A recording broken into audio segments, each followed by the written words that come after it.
Lesson 3.8, write derivative as a limit, part 2.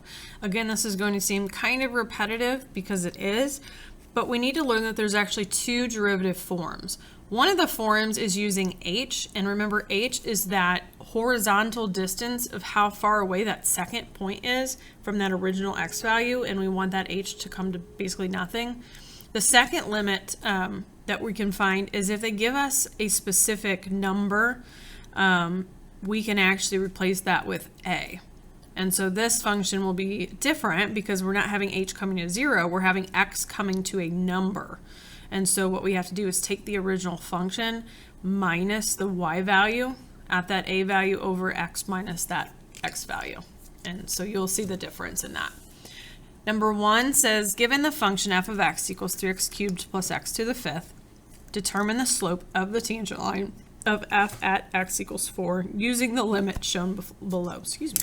You do not have to simplify your answer. So actually this is exactly like what we just did on 3.7 because I see the limit as h goes to 0.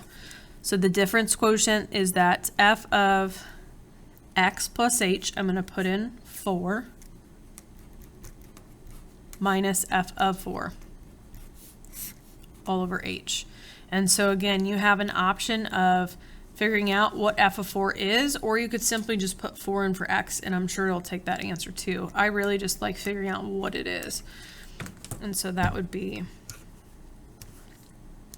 3 times 4 cubed plus 4 to the 5th power. Ooh, 1,216.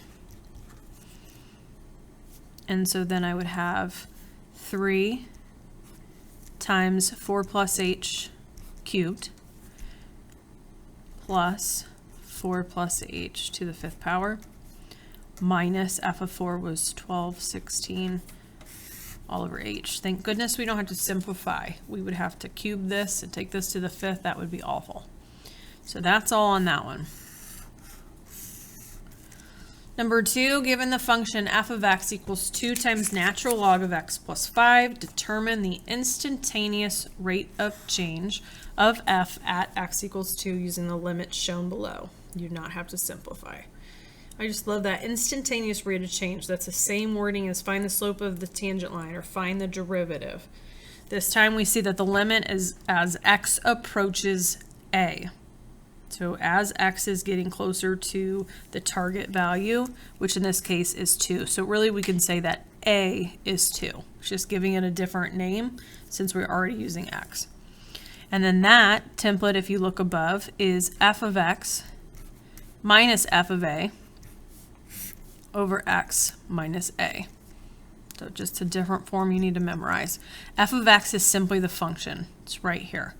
2 natural log. Am I writing an I? 2 natural log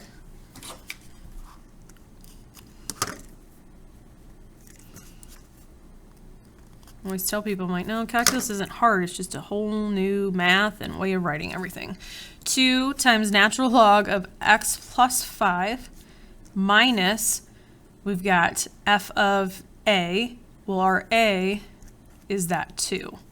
So you're just plugging in a 2 for the x value. So minus 2 natural log of 2 plus 5, which is 7,